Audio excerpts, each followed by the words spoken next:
Okay, so you want to open a bar. No, no, it's not a bar. It's a social space. Okay, well, it's a club. Well, it's a club, but it's really about artists and about engaging in the community.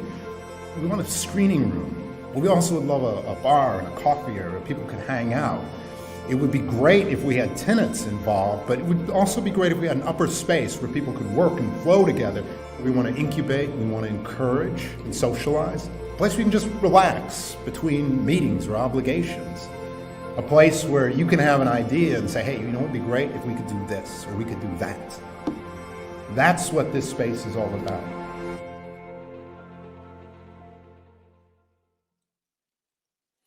Good afternoon. My name is Jelani Cobb, and I am a professor of journalism at Columbia University, and I am also a staff writer at The New Yorker. I am the moderator for today's discussion on voter suppression tactics and the 2020 election. I'm very interested, very eager to talk to the group of people that we have with us today.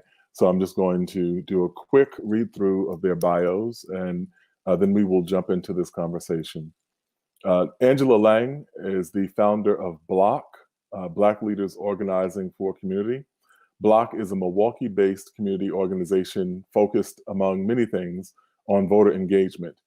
Angela has a handle on the Milwaukee voter suppression tactics, including the pandemic election, which I think many of you have seen, if not all of you, the fiasco that took place on April 7th in Wisconsin, as we saw in-person voting despite the surging pandemic, and the efforts of the Republican legislature to delay the delivery of absentee ballots. We also have with us Katie Mullen, who is with Black Paint Studios. Katie is a Milwaukee-based art activist who founded Black Paint, an advertising firm with a fresh and proactive approach to engagement. They were very involved in creating awareness during the pandemic election. Raisha Farmer, who is with the Wisconsin ACLU, and unfortunately we have another person who wasn't able to be with us today, Jacqueline De Leon, who is an expert on Native American voting rights and attempts at suppressing their votes. But it certainly is a topic that we want to make sure that we touch upon. And so I'm happy to have everyone here with us today. And if we can just kind of jump right into this, I want to give you all a chance to kind of start us out with what exactly are the primary concerns you have as we are just, this point, a couple of weeks away from this gigantic consequential election. What are the things that you're most concerned about right now? We can start with Angela and then kind of work our way around. Yeah, I think what I'm the most concerned about is just how this pandemic is impacting how people are voting. And we have to tell people all the time that the majority of us are going to be voting in ways that we're not typically used to. I myself like to do in-person early voting, and I voted by mail for the first time for our August election. So making sure that people are comfortable with it, but it's also a little bit difficult knowing that there's still legal challenges that are ongoing, deadlines that can be pushed, early vote sites that we thought that we had suddenly we're taking away about a week or so ago. And so there isn't a uniform, really kind of just best practice for this. And then just letting people know too that there's going to be an influx of absentee ballots that we've never seen before. And that means it's going to take a little bit more time to count them. And so what I tell folks is that anyone that's worked, and had to count their drawer at the end of the night, you can't count it early. But when your shift is over, if you have a big drawer for the day, it takes a little bit longer to count. And that's kind of really how we should be thinking about the voting counts and the voting kind of practices between now and when the election results are going to be called, and letting people know that we may not know the results of the election. It's likely we will not know the results of the election on election night, and that's okay because we all need to kind of get used to this new way of voting. So I think there's just some hiccups and some challenges, and we really don't know what election day itself looks like. I'm having conversations preparing for voter intimidation. Are there going to be white militias at the polling place trying to intimidate voters? All of these things are things that we're starting to have conversations about and really be prepared for. Katie?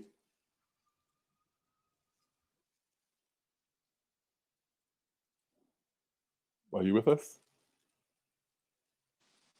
My mic was muted, but I am Okay. here. Okay. Hi, everyone.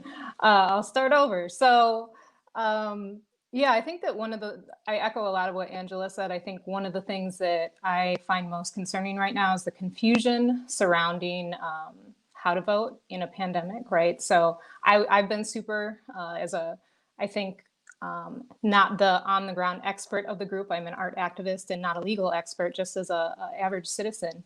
I was extremely confused by how to personally vote myself in both the April primary election and then in the August election. I figured it out now, and I did vote in both of those elections, but it was a confusing process. And I think that a lot of people in my orbit are still kind of confused about what to do. Like, there's options of early voting, of course, that Angela mentioned. There's mail-in. We've got these great ballot boxes in the city now, but I think that some people still are confused about the best way to vote for them and for their safety and how to do that. Mm. And Raisha. Yeah, I won't add too much to what Kay and Angela have said. They've covered most of the important pieces, but I think in addition to voting in general and voting in a pandemic, more than ever before, the political climate around elections in 2020 has been wild to navigate. And so there could be a court case at the drop of a hat. There could be a challenge to a court case at the drop of a dime. And so I think that can be discouraging and it can deter people. And so I'm concerned about whether or not people are going to continue to feel empowered, no matter what is just around the corner that we might not be anticipating. I want folks to have all the information that they need, despite whatever happens politically. So I think that when we talk about voter suppression, prior to, for some people, even a few months ago, the conversation that we had would tend to reflect back on John Lewis, Selma, the Edmund Pettus Bridge in 1965, Bloody Sunday, the civil rights demonstrations, and so on. Is also an issue that we associate with the Deep South. But in 2020, we've been having this conversation about Ohio, Wisconsin, Pennsylvania, about the suppression of Native American votes in indigenous communities, and particularly in North and South Dakota. Can you talk to me about how this issue has gone national and the extent to which it kind of no longer reflects the ideas that people may have had about what it was before?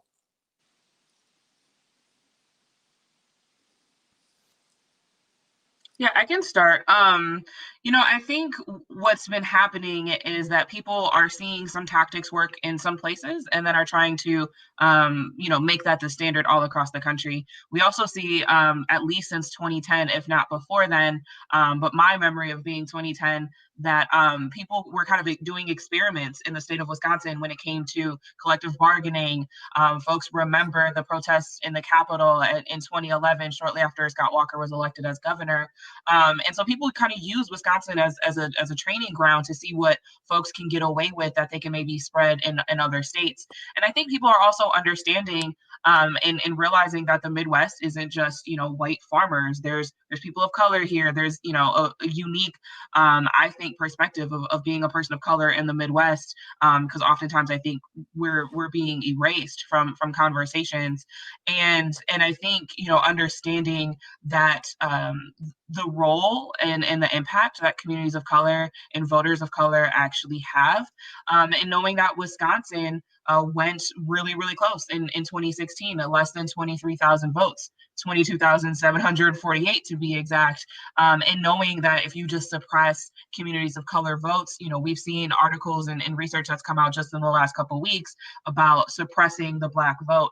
And I think in a lot of states, such as Wisconsin and Michigan, Black voters and communities of color and voters of color can be the difference in some of these swing states that are in the Midwest at this point. We keep hearing about Wisconsin, Michigan, and Pennsylvania, and there's no coincidence there that there's communities of color that can carry the state, and also understanding the significance that we play in the statewide elections. So I think, people are trying to find every avenue where they're seeing more and more communities of color voting and trying to find ways to chip away and silence that.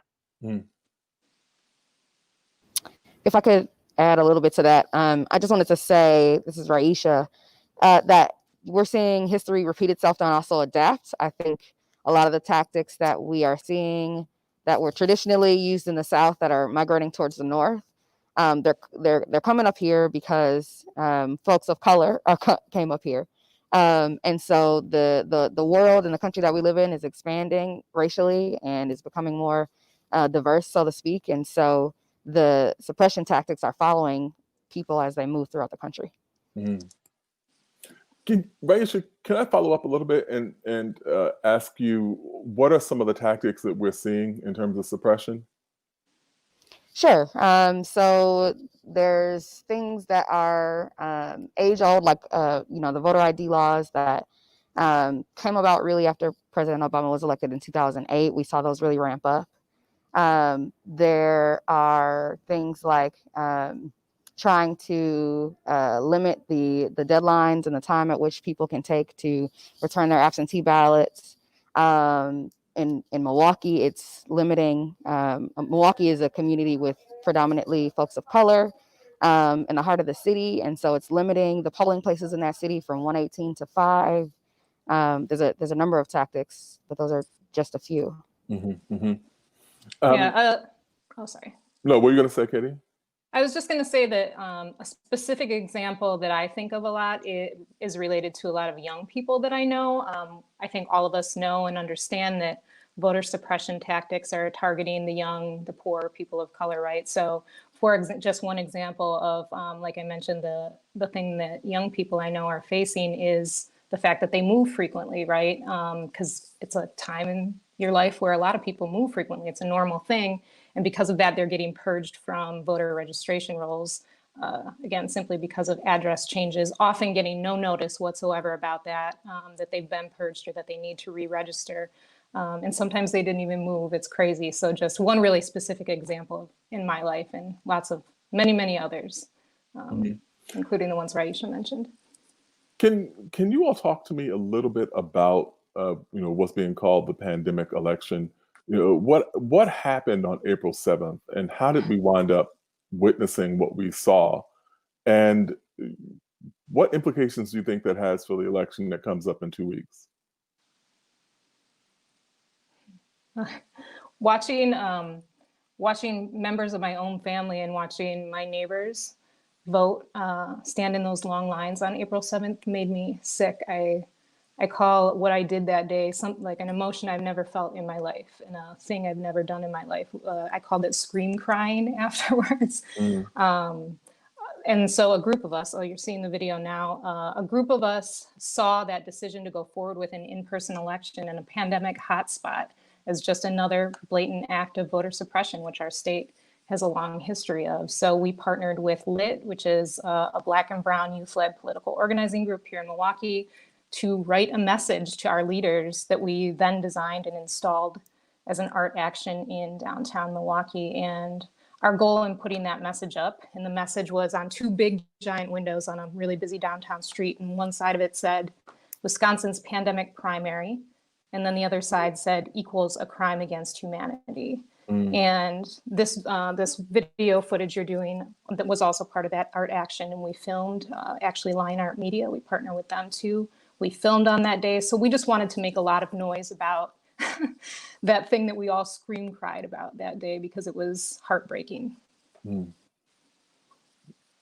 Angela, I know you were watching this with a very particular vantage point that you and I have talked about previously, but can you just walk us through a little bit about how that even happened and what kinds of things you were seeing that day?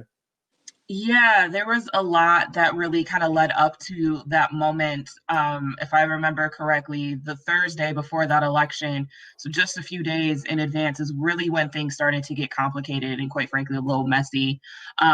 For weeks, I was getting calls from reporters. you're going to delay the election, right? And I was like, yeah, of course, easily. It's a global pandemic. Why wouldn't we? That's the obvious thing to do. And then it was getting closer and closer and closer, and I didn't feel like it was actually going to get delayed. And then the afternoon before, so just a few hours before polls were supposed to open the next morning, our governor issued an executive order delaying the election. And I swear, probably no longer before the ink was dry, our legislature, our Republican-controlled legislature, said that they would be immediately appealing it to the state Supreme Court, where they have a conservative majority. And so there was a time I had to text our ambassadors. We had about 50 at the time. I had to tell them to stop texting and phone banking immediately. We were doing the best that we could as deadlines were changing. Oh, you have an extra 24 hours, or maybe you don't. You know, all of these things were changing in the course of that short period from that Thursday to that Tuesday. And we were doing the best that we could to keep up and relay that information to voters. I ended up being that person for some of my friends that said, hey, I saw this article that said, one thing, and I'm seeing another article that says something completely different, but it's hours later. Which one is right? Which one's accurate? Because things were changing so quickly, and we were doing the best that we could to keep up. And ultimately, the evening before Tuesday, April 7th, all of the options and appeals were exhausted, and we knew that we officially kind of had that go-ahead that the election was going to happen. I happened to live close to one of the early voting sites from April 7th, and knowing and seeing all the pictures was devastating. I told our team I cried twice before I check in at 10 a.m.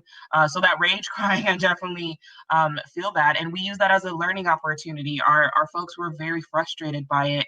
And to say, why was this allowed to happen? We said, go research gerrymandering, research why these elected officials feel that they can act without impunity and force us to vote in the midst of a global pandemic. So we also used it as a learning opportunity to kind of talk about the history of voter suppression and also how we got here too. Mm-hmm. So I wondered, what possible rationale could the state legislature have had for not only demanding that the election go forward, the in-person election go forward, but actually going to court to insist, to force, essentially, people to come out and vote in person? That's for Angela. Yeah, I think the rationale and what they try to claim is that, and we've heard this, if it's safe enough to go to the grocery store, it's safe enough to vote. And knowing that those two things are not the same.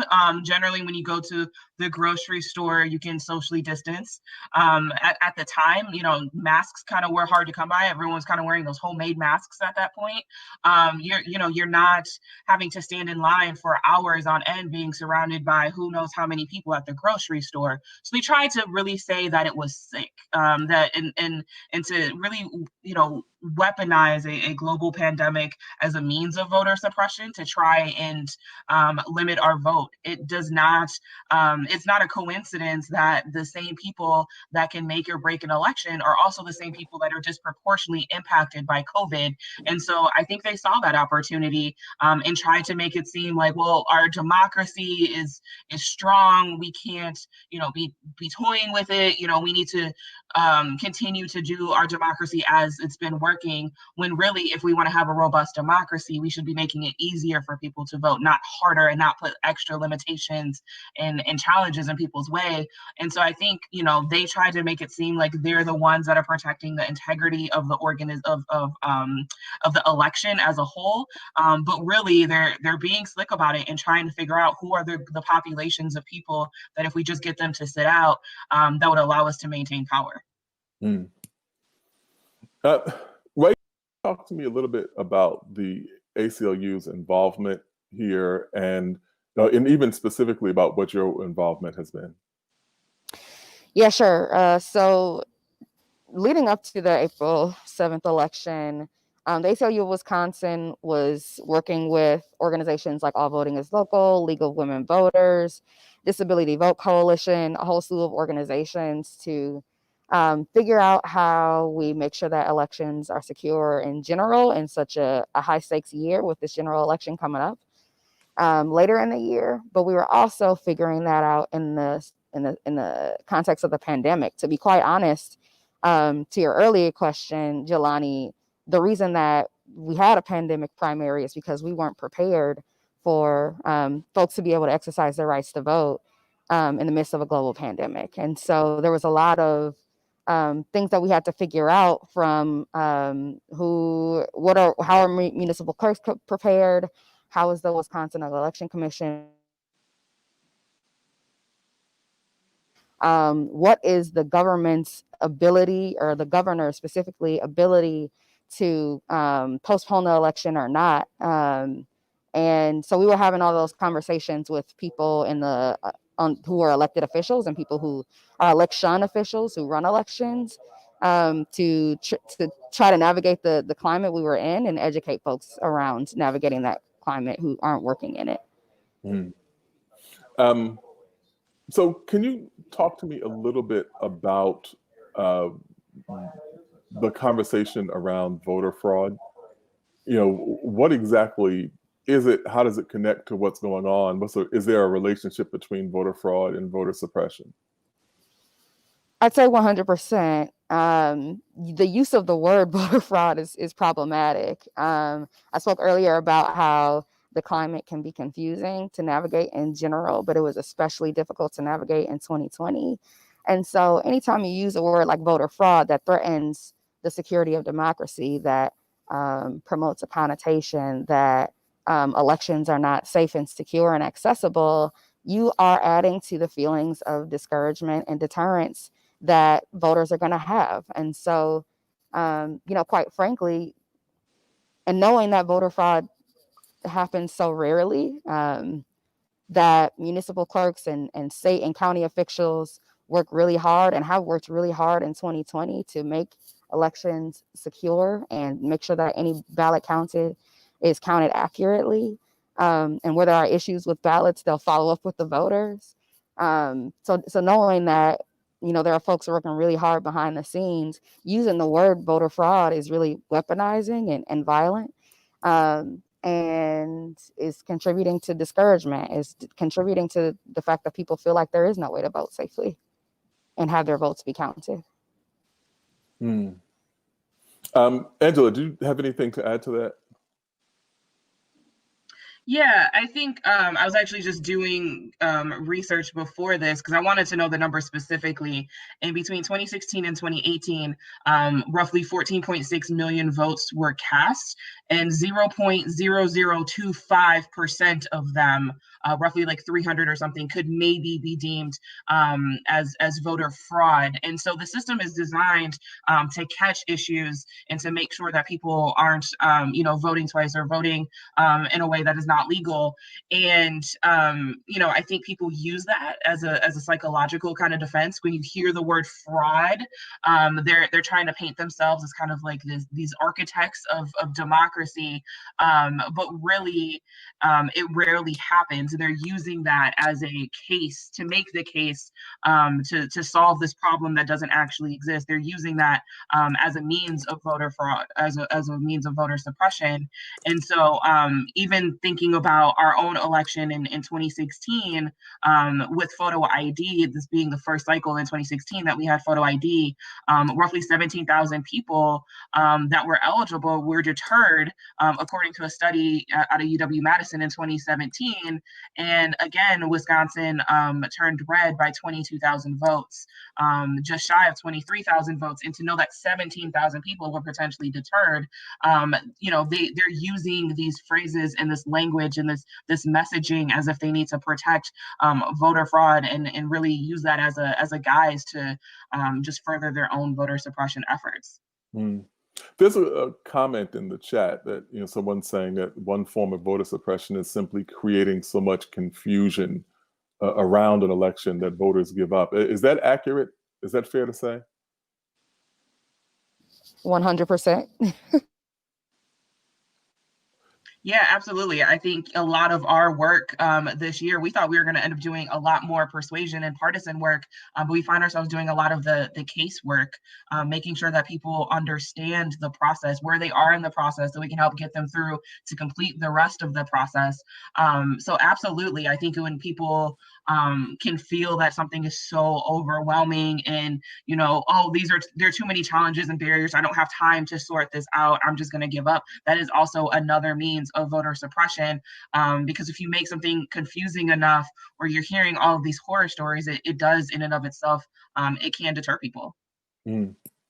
Katie, can you talk to me a little bit about how the art action evolved? And you mentioned it some, but talk to me a little bit in a little bit more detail about what exactly you did, and more fundamentally, how you became aware that something needed to be done in the first place. It was a gut feeling the day of. There wasn't a lot of forethought in it, although I do pay attention to the news and to politics, and I do personally care about these issues, but it all stemmed from a really personal reaction for me, and then realizing that it wasn't just me, of course, that was having the same reaction. The groups that we partnered with, so Lit, obviously had a similar reaction, that this is what they live and breathe every day, so of course they were paying attention. Lion Art Media, who made that mini documentary where they took footage of people the day of voting that you saw earlier, they had the same reaction. So we were all having this rage. What did Angela call it? I liked it better than mine. It was cry rage at the same time, right? And so we all came to that conclusion, and it was just so visceral and just so emotional. And I think that that really came through in the work itself. So our goal in both putting up, I had mentioned earlier, pieces of what we did with our rage energy, which was we all got together as a group and decided to create an awareness campaign around it. And I would call it less an awareness campaign than we were just trying to send a message to our elected officials in the loudest way that we could. And it was a bunch of artists, all of us are artists in different ways, and got together. And our goal in putting that message up in the window, and our goal with the film, and then we also did a week of action on social media and a couple of other things that extended.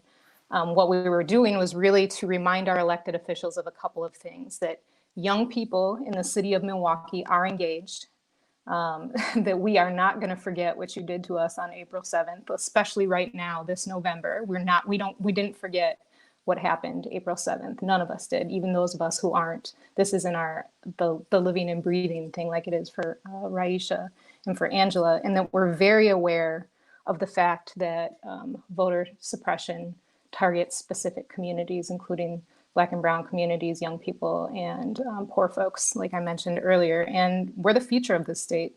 Young people are the future of this state, and Black and brown people are the future leaders of this state. And like the group that they're targeting are the future leaders of this state, and that we demand, by putting that message up, that we demand fair, safe, and accessible elections, period. What kind of reactions did the work get?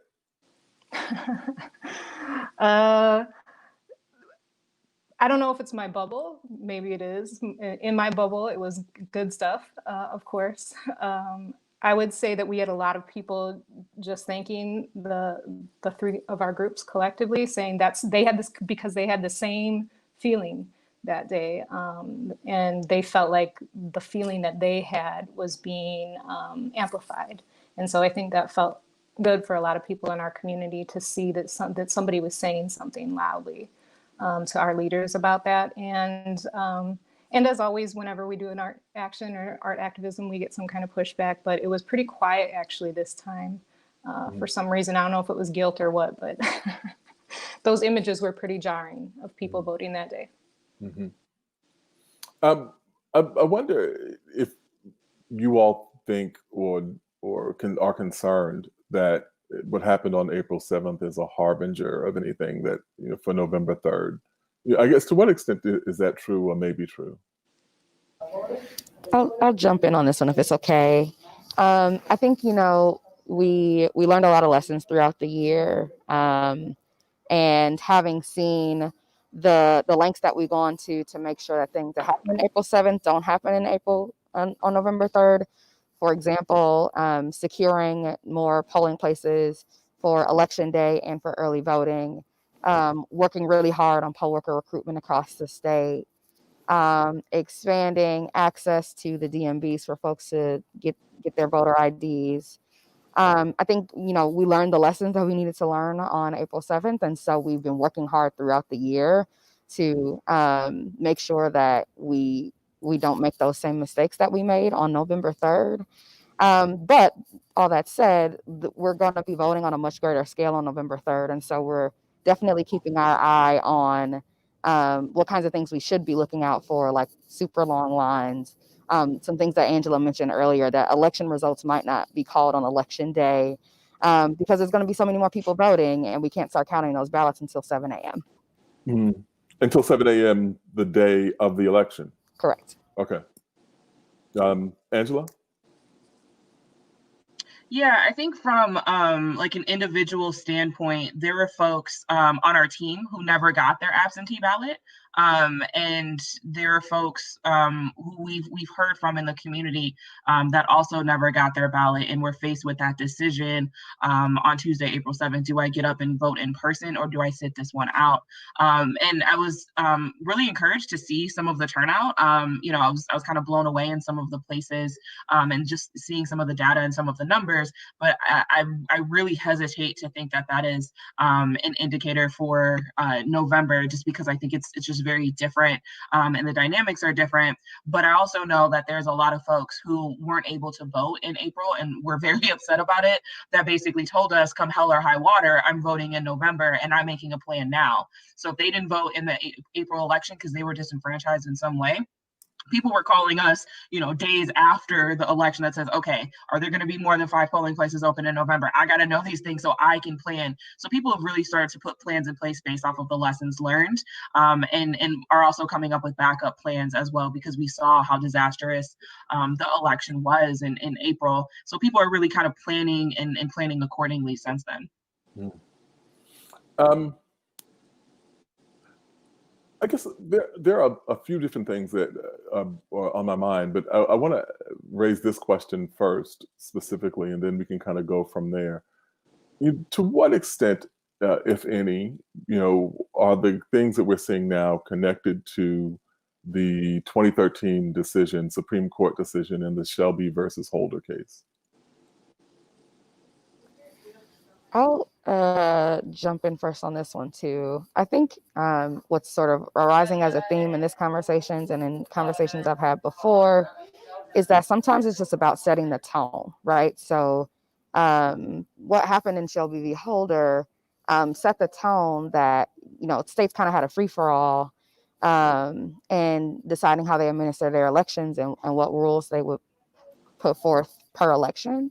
And as we saw states over the past few years, as we've seen states sort of write new laws and introduce new provisions, and they worked, like, you know, nothing got in their way. It's created a culture that our country thinks it's, you know, it's kind of okay to know that an election is coming, and that if we want to change how that election is run, we can write the books how we can write the books in our favor. And so I think it's largely just a culture shift at the root of it all. Yeah, I think in addition to that, across the country, you see you know, less polling places and increase in voter purges. And we see that those are targeted largely at our communities. And so, you know, I always, and everyone's saying this more and more now after her passing, but Justice Ginsburg's, you know, famous dissent is that essentially it's like getting rid of an umbrella in the middle of a rainstorm because you weren't getting wet. It is silly, and it eliminated these extra protections. And as Raisha said, it really kind of just established this culture that people can really do what they want in regards to voter rights, and don't really feel a sense of accountability for it, or have to kind of think through how it disproportionately impacts different communities. Yeah, just to give some context for viewers who might not be familiar with the case we're referring to, you know, the 1965 Voting Rights Act, which is, you know, the legislation that people associate with Selma, John Lewis, Bloody Sunday, you know, the subject of the film Selma, and so on. What it did was create a mechanism in which states with a history of disenfranchising Black voters in the South, but not entirely in the South, ultimately, would have to get what they call pre-clearance, which is like permission to make any changes to their election laws.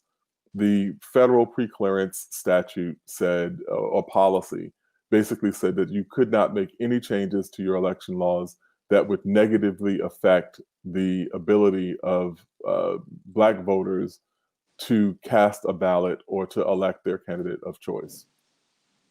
It was kind of a safeguard system that was meant to come between voters, would-be voters of color, and the mechanisms of intimidation, of violence, of disenfranchisement that had prevented, all but eliminated, Black people from political contention in the South.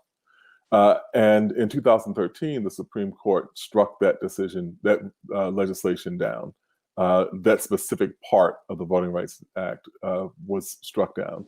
And so there are parts of the Voting Rights Act that still remain, but it's kind of like saying that your car works except for the transmission. Everything in your car works except for the transmission. So, without a transmission, you have a big problem, and so that's where we've been. And the question I was getting at was the way in which this has reverberated over time, and specifically in the election we're about to participate in.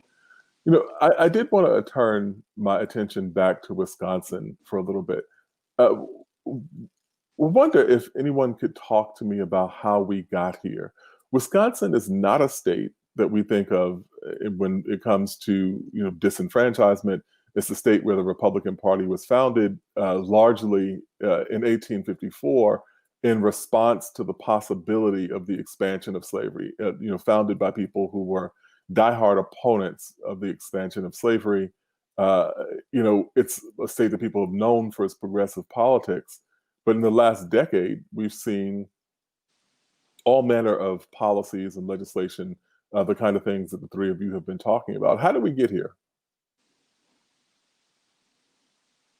As a layperson, I would say that I think that, and somebody who likes art as a way to help me understand complex issues, I think that the film Rigged, if you haven't seen that yet, does a really great job on how we got here. So, and I think it's on Amazon Prime or some streaming service right now, but it just breaks down, for me, how there's been this long-term strategic plan by the GOP to, that they've pursued it for years to suppress the vote, and really that no one has noticed, or until recently, not no one, but the mass, the large majority of people haven't noticed. So it breaks down stuff like how gerrymandering and voter purges really work, which was helpful for me, like I said, as a layperson. And I think that the filmmakers focus on Wisconsin in particular as an example of where the GOP is doing a great job implementing that long-term strategy that they've been working on for a really long time. So if you're like me, again, the average citizen, I look to them. I look to the experts, to people who make films, to artists to help me understand things like complex issues in a different way. And I also look to the experts in my community and the on the ground organizers and the legal experts who are sharing this panel with me today. Yeah, in addition to the movie Rigged, which I think is great, and it does a really good job of kind of breaking down how we got here, the historical context, and really kind of laying this trajectory about how like chipping away after years and years have led to this moment. And in addition, I think we should be talking about gerrymandering as well. And another really great film I believe is also on Amazon Prime is Slay the Dragon, that talks a lot about gerrymandering, and naturally Wisconsin makes another cameo in that film as well. And I think both of those films do a really, really good job, I think, of breaking down in a very easy and digestible way. Because I think sometimes gerrymandering and some of these policies around voter suppression can be a little bit kind of hard to digest if you're not, a lawyer, you're not paying attention to it all the time. And I think between those two films, Rigged and Slay the Dragon, talking about the history of voter suppression, talking about how we got here in conjunction with gerrymandering as well, that really kind of gives more power and more leverage for some of these folks that are behind all the voter suppression efforts to really act without impunity and not feel that they need to be accountable to their constituents. So they can, through gerrymandering, are able to kind of insulate themselves so that they can make these really terrible and implement these awful pieces of legislation and policy too. Mm. What role does Scott Walker play in all this? Knowing nods all around.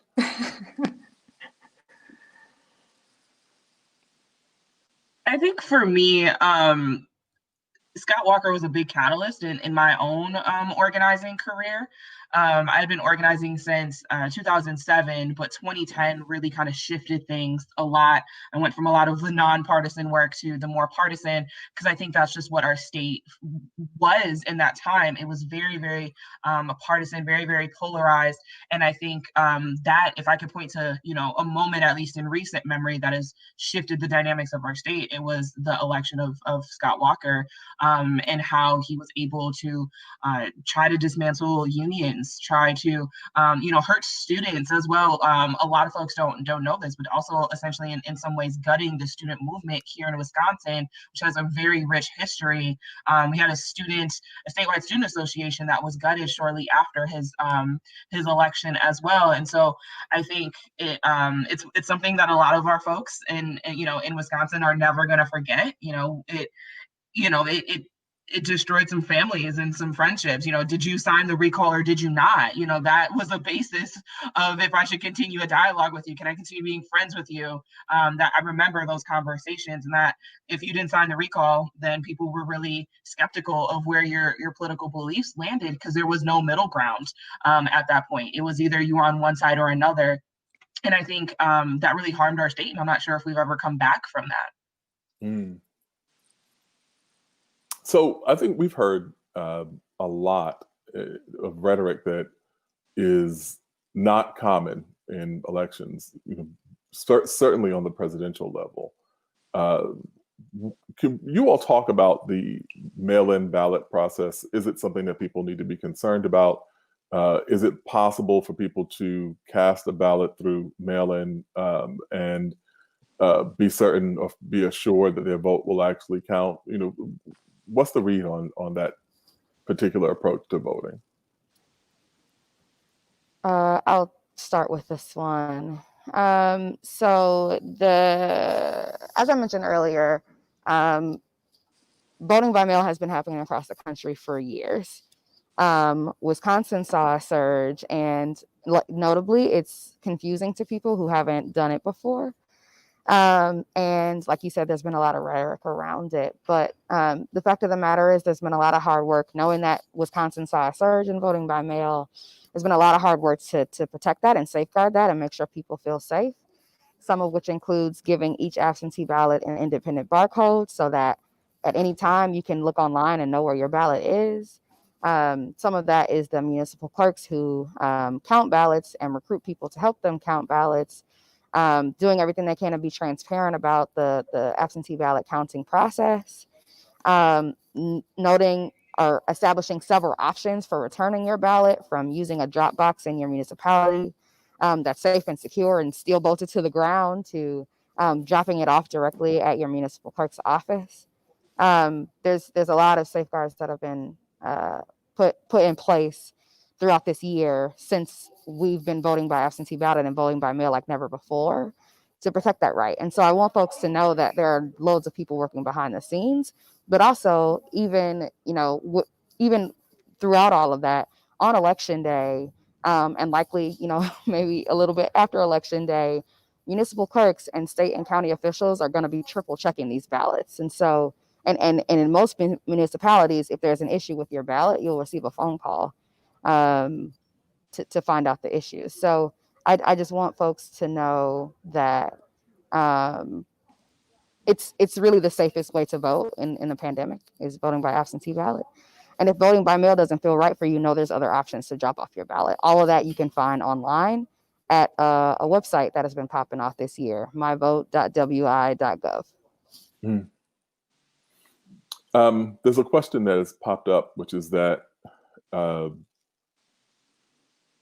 in the interest of bipartisanship, are there any current or relevant examples of Democrats participating in voter suppression?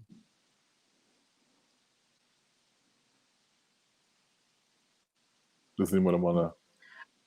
I don't think I've seen any. I think Democrats are pretty firm on trying to expand the access in a lot of places, but that also doesn't mean that every Republican is for voter suppression tactics as well. But we can list names of who are the main ones proposing the voter suppression tactics and legislation and policies. What I will say, though, that I don't think was particularly helpful and made any of our lives a little bit easier was that I do honestly think that it took the governor too long to actually call off the election. I remember a few weeks before there was a late call, trying to see where organizations stood, and all of us said that we felt that it needed to be delayed. And I remember saying, that I don't envy the position that the governor is in. We've never had to delay an election before. That's a tricky thing. But ultimately, please don't make this decision the day before, like our friends in Ohio did. And that's exactly what happened. We knew that if the later it went to make that decision, it would kind of set off a catalyst like we saw of, people trying to appeal. And so I do think, I do wish the governor had, started that process, not the day before, the afternoon before, because it was really hectic to try and get the word out. And then, a couple hours later, the election was back on. So there's a lot of back and forth. And I really wish the governor would have not waited until the day before, the afternoon before, to call off the election. Or attempt to, I would say. He attempted to, obviously it was overturned.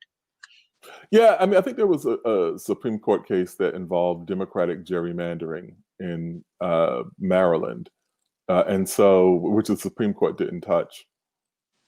But I think it's also important to say that both parties have participated in voter suppression, but it has not been a primary tactic of both parties at the same time, which is to say that, if I could quote Justin Clark, who is the counsel for the Trump campaign, who said in comments that he did not know were being recorded, it has traditionally been Republicans suppressing Black votes.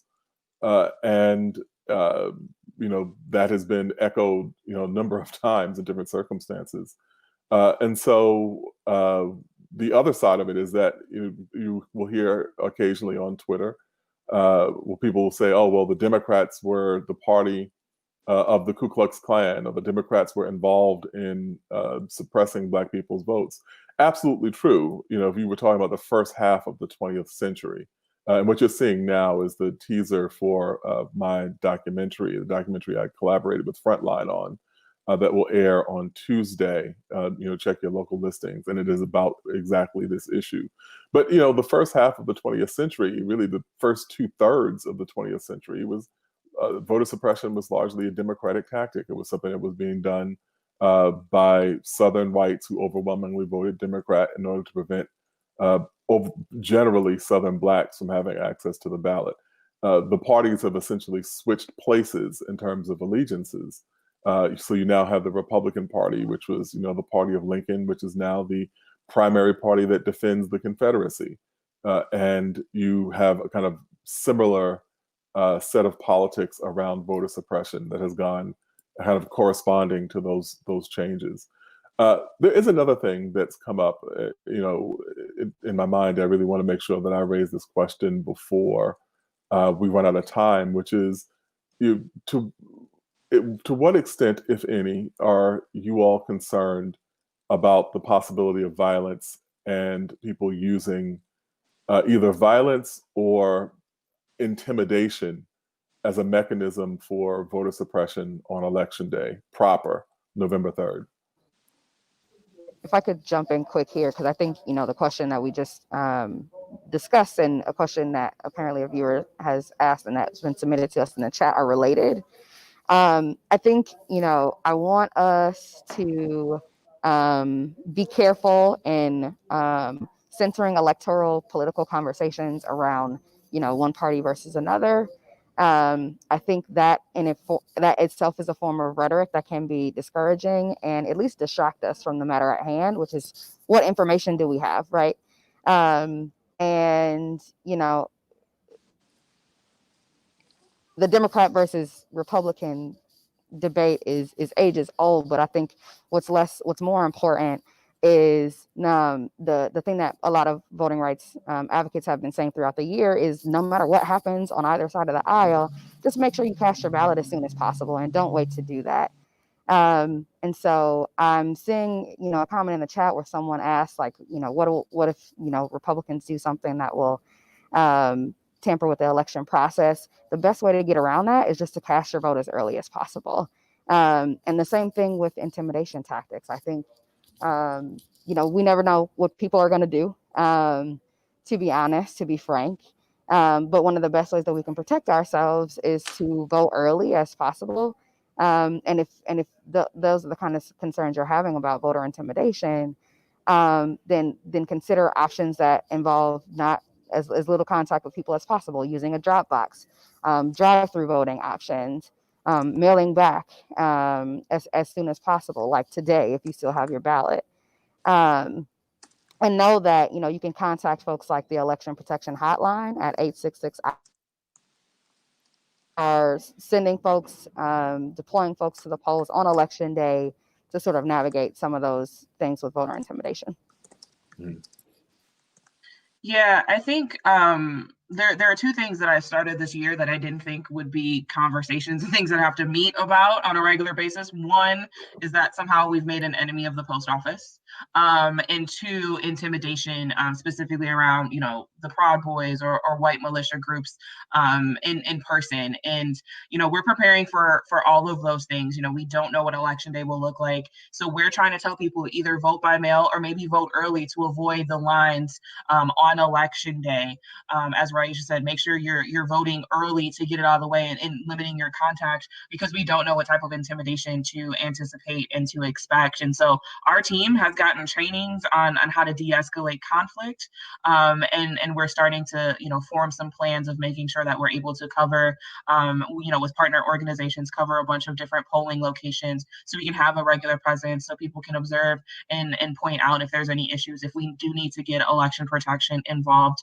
If there is some intimidation, we don't want the poll worker to call the police right now, right? And so we want to make sure that we're doing everything that we can to observe and be prepared to de-escalate any of that. But I think it's a huge concern knowing that in the debate, the president told the Proud Boys to stand down and stand by. So in my lifetime, I've never seen this amount of racial reckoning. We, all three of us, are not far from Kenosha and what happened in Kenosha. And I think it's important to talk about that may be, an issue with people driving across state lines trying to intimidate Black and Brown voters. And we just know how violent, some supporters can be, supporters of a particular candidate. And we need to be prepared to make sure that people can cast their ballot and they can do so safely. I just want to repeat really quickly. I spoke a little bit about the Election Protection Hotline that's run by team of Wisconsin lawyers and trained volunteers to both answer your questions and deploy folks in case things are looking fishy at the polls. If you need to contact the Election Protection Hotline, the number again is 866-OUR-VOTE. I mentioned that Jackie De Leon couldn't be with us, but I wanted to make sure that we did touch upon, some of the subjects I wanted to talk to her about or to ask her about. And, one of which is that we don't really know very much, in the public about the extent to which Native Americans are also dealing with the issue of voter suppression.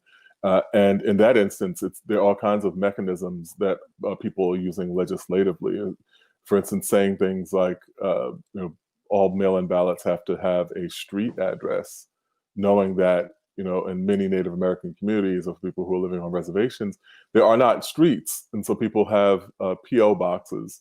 And, what that would mean is that you would not have access to, mail-in ballots.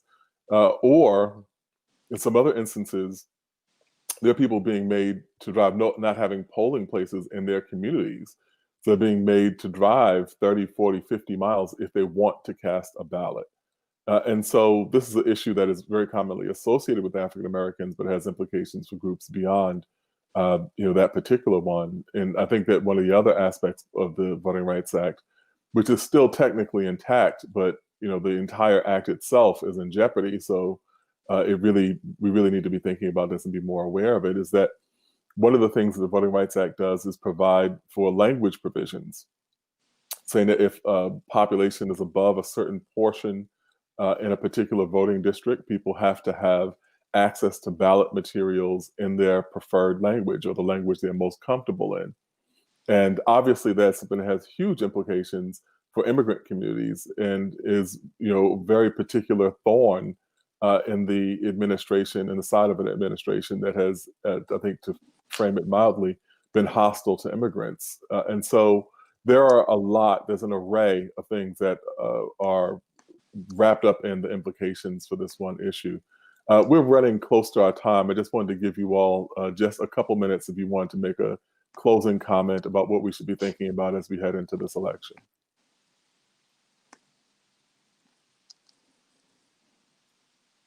Katie, would you like to go first?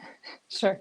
I'll just say that I think that we artists have a really unique ability to get people to care about something or see something in a new light. And even sometimes I think beyond just getting them to care, to do something tangible about that care, beyond saying, damn, that sucks and moving on, but to take an action potentially. So I just want to encourage anyone who has any creative abilities, whether that's visual artists or not, who's watching, just to embrace that legacy of artists being change makers and instigators. And that said, it's the action side that I'm especially grateful for. So it's people like the organizers with us, like Black and our partners Lit, and legal experts like the ACLU. So thank you guys. Mm-hmm. Raisha? Yeah, I'll really just echo some things that we've already said, which are the most important thing you can do to vote safely and ensure your ballot is counted is to vote like yesterday. Don't wait. There's no reason to wait. The sooner that you cast your ballot, the sooner you don't have to worry about it. And also, considering the fact that we're in a pandemic, the safest thing we could do is vote early and consider the best option for doing that for yourself. The only other thing I'll say is that I appreciate anyone watching this, because the most important thing that the ACLU and many other partners have been thinking about this year is education. Unfortunately, we live in a climate where things can change constantly, but we shouldn't let that deter us. The most important thing that we can do is know our options and know our truth and apply that. So thanks everybody for listening and watching today. Keep educated and cast your ballot as soon as possible. And Angela will give you the last word. Yeah, I feel like I keep making plugs for different movies, but another movie that just came out recently, just in the last month or so, features Stacey Abrams, called All In, and there's a quote in there, something along the lines of, your voting right is the only right you lose if you don't use it. And we need to make sure that we're challenging and pushing back on these voter suppression efforts. In a lot of ways, it feels like this election is the fight for our lives. In a partisan way, there's strong feelings on both sides that people, I think, can relate to that sentiment. But also in a nonpartisan way, I feel like we're watching our democracy kind of be shredded in front of our eyes. The debate about who gets a chance to appoint the Supreme Court vacancy that can determine, policy and the quality of our lives for the next several generations. So I think it's just really important to make sure that we're showing up. So we're pushing back on this notion that, like, oh, our communities don't care, our communities are apathetic. I do not believe that Black folks are apathetic. I think we are so disenfranchised and not engaged that there are times that people think that is on us, that we're apathetic. But we need to make sure that we are challenging the status quo of being able to allow our elections to function in this way, to constantly limit who is able to participate and to vote. And we need to show up and challenge that. If people people aren't voting in record numbers, I think people would assume that the status quo and this constant gutting and limiting our voting rights are going to continue to happen, because if there isn't a groundswell of people trying to push back at that. So I think it's important, as Raisha said, vote yesterday. I have my absentee ballot. I need to go get a witness signature, and I'm dropping it off at a Dropbox. And then I plan to track it later on. And we need to encourage to bring 5 friends with you, or at least text 5 or 10 of your friends, ask them how they plan to vote, make a vote plan with them, be a resource to them, let them know all the different options, because it's really important that we're all showing up and making sure our voices are heard. Well, that brings us right to our time, and I have to conclude. I will say, to echo everyone's point, vote like your life depends upon it.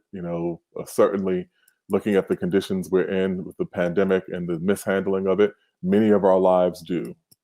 And the film is called Whose Vote Counts. It is airing Tuesday on PBS. Check your local listings and get out there and vote. So thank you. Thanks, everyone. We know systemic change happens when we demand it. And I believe that our actions, as not only the Milwaukee Bucks organization, but as the NBA, we have displayed the power that we have for change. Voting gives us that ability to dismantle inequities and fight racism. We can't let others determine our future.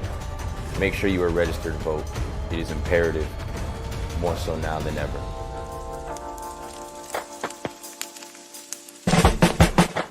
My practice is photography. Even as a teenager, as a student, I went on nuclear disarmament protests. I went on the right to work protests in Scotland, women's rights marches in Washington. I'm very big on that sort of stuff. I think it's a really important thing that we give voice and we protest.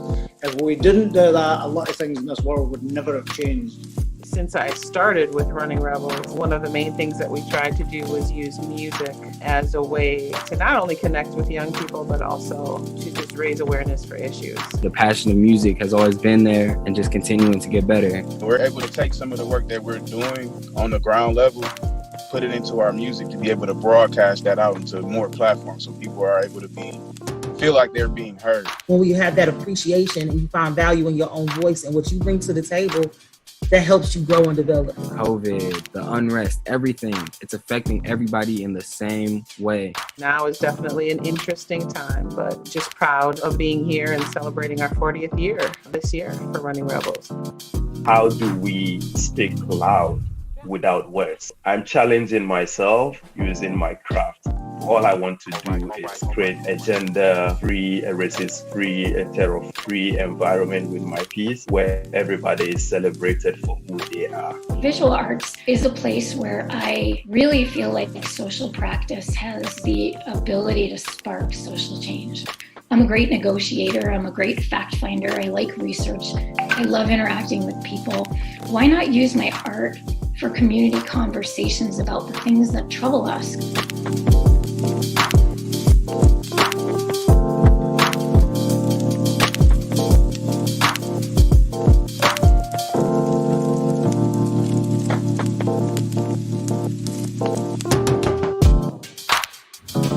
I would say first, my role is to respect one another and see values and respect where we come from and where we're going. I feel like the dance experience is kind of a heart-to-heart, spirit-to-spirit conversation. I want it to hit you in the heart, and then you feel like, oh, I feel their grief. I feel their perseverance. I have that. I feel their liberation. The whole soul in my work just functions by my love for information. The goal is to really show an audience that it is okay for artists of color to expose themselves. Art is only art if it communicates. There's almost a conversation every day about some sort of privilege. As I've just gotten older, I'm more interested in putting work out there that might just allow somebody to have a conversation.